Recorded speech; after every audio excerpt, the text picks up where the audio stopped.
Le Grand Prix du Japon a été le théâtre d'un record jusque-là détenu par Ferrari, 6 titres de champion du monde d'affilée amplement mérités par Mercedes, qui ont été les meilleurs technologiquement et humainement depuis 2014. L'écurie allemande a excellé dans la nouvelle unité de puissance, entendez par là le moteur, imposé par la FIA, donc en 2014, à savoir le V6 turbo hybride. Seulement, le monde change vite et il semblerait que la F1 soit un peu à la traîne et en accord avec les grands enjeux sociétaux et écologiques de notre siècle.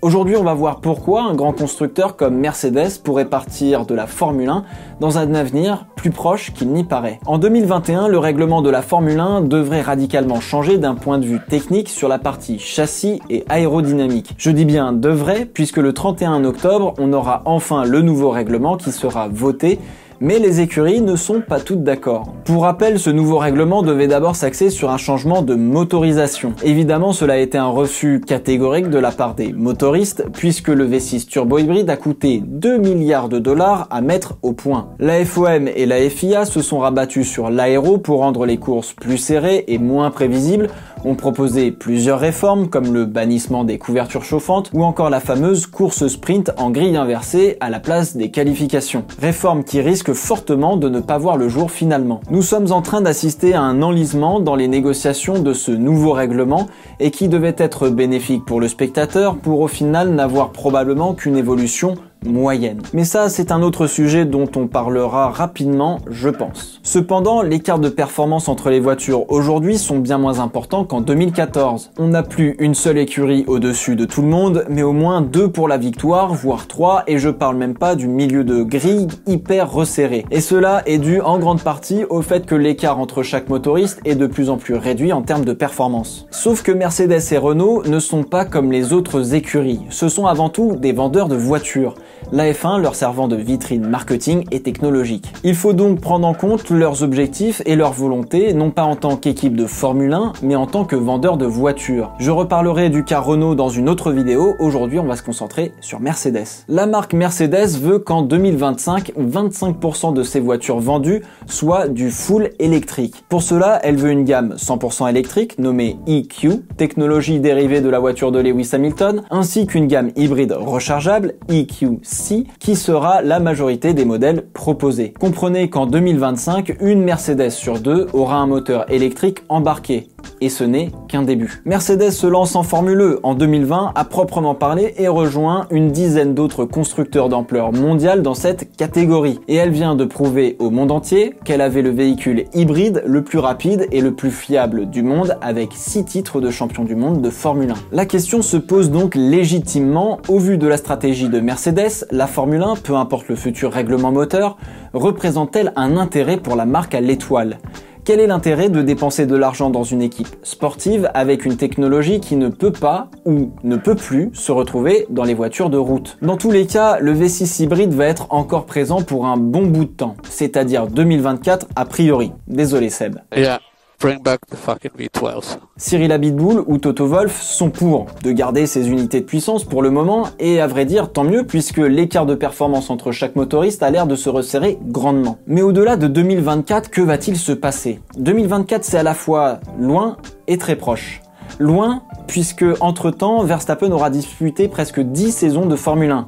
Et proche, puisque développer un moteur, cela prend plusieurs années. Ross Brawn, directeur technique et sportif de la Formule 1, parlait en début d'année que la F1 pourrait devenir tout électrique un jour. Sauf que Alejandro Agag, le président de la Formule E, a dit que cela ne serait pas possible, puisque la FE a une licence exclusive de 25 saisons pour faire un championnat de monoplace électrique avec la FIA. Donc la F1 ne peut pas devenir tout électrique avant 2040, ce qui veut dire que Verstappen aura le même âge que Michael Schumacher lorsqu'il a arrêté sa deuxième carrière en Formule 1 fin 2012. Mais vous le savez, les contrats sont faits pour être démontés et être cassés.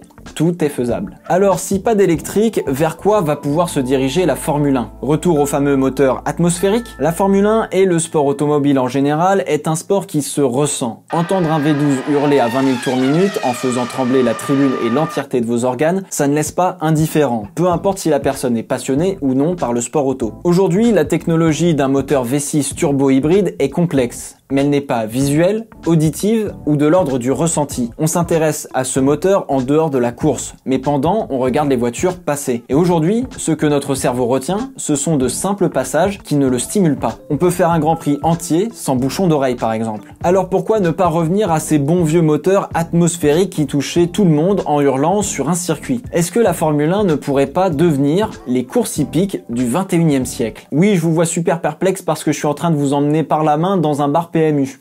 Lorsque la voiture s'est démocratisée, elle a remplacé le cheval. Aujourd'hui, c'est rare de voir des gens se déplacer en calèche ou à cheval, sauf si vous êtes à Marrakech pour le tourisme et le folklore. Cependant, on a toujours des courses de chevaux et plus que jamais. On adule ces bêtes de force, de puissance et de vitesse, et certains chevaux valent plus que certaines supercars. Bref, le cheval, c'est la monture du chevalier, c'est noble, c'est racé et ça a une valeur historique. Alors pourquoi la Formule 1 n'assumerait-elle pas son bon vieux V12 atmosphérique, témoignage de ce 20e siècle désormais révolu mais qui a tant contribué à l'essor du monde d'aujourd'hui? Pourquoi ne pas montrer que ce V12 est autant glamour qu'un pur sang arabe? Jim Clark ressentait la moindre vis de sa voiture, comme un cavalier a une connexion émotionnelle avec son cheval. Cette vision est faite probablement pour les romantiques comme moi, mais elle reste une idée qui, en creusant un peu, pourrait donner quelque chose de très intéressant au final. On ferait à ce moment-là plus du spectacle que du sport. Puisque oui, vous allez me le dire en commentaire avant même de continuer la vidéo, la F1 est avant tout l'avant-garde de la technologie de l'automobile. V6 hybride en 2019? Really? L'hydrogène par exemple, comme avec le développement expérimental des 24 heures du Mans pour 2024 et la mission H24, ne serait-ce pas une voie royale qu'il faudrait emprunter pour la Formule 1? L'Automobile Club de l'Ouest, l'organisateur des 24 heures du Mans, a commencé à travailler sur ce projet il y a 10 ans déjà. Vous vous rendez compte si demain le règlement technique de la F1 prévoyait un moteur à l'hydrogène? L'argent pour rattraper le temps de développement pour avoir des voitures à la fois rapides et sécuritaires pour le pilote serait énorme. L'utilisation de l'hydrogène est de mon point de vue plus sexy que l'électrique. L'avantage de l'hydrogène est qu'on utilise des piles à combustible qui ont un rapport énergie-poids 10 fois supérieur à la batterie au lithium. On va donc plus loin avec moins de poids qu'une Formule 1. Pour recharger, ça prend quelques minutes contrairement à l'électrique, mais cette technologie reste compliquée, dangereuse et coûteuse à exploiter. Par exemple, le réservoir doit être sous très haute pression, avec une température interne méticuleusement maîtrisée, avec une chaleur que l'on doit dégager, sans compter que l'hydrogène liquide est hautement inflammable. Je vous cache pas que pour le produire, le stocker et le transporter aujourd'hui, c'est difficile. Imaginez dans une F1 qui roule à 300 les risques que cela engendre. Bref, c'est un peu la merde. Mais est-ce que ce n'est pas le rôle de la Formule 1 que de développer de nouvelles technologies comme l'hydrogène? Est-ce que l'intérêt ne serait pas incroyablement fou? Des voitures qui ne polluent pas et qui vont plus vite qu'une Formule 1.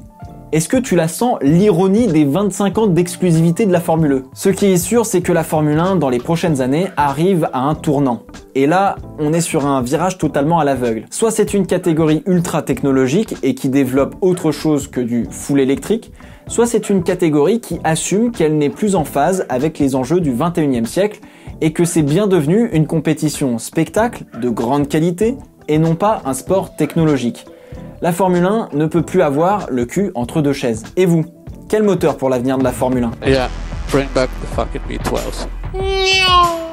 Yeah, bring back the fucking V12s. Yeah, bring back the fucking V12s. Yeah, bring back the fucking V12s.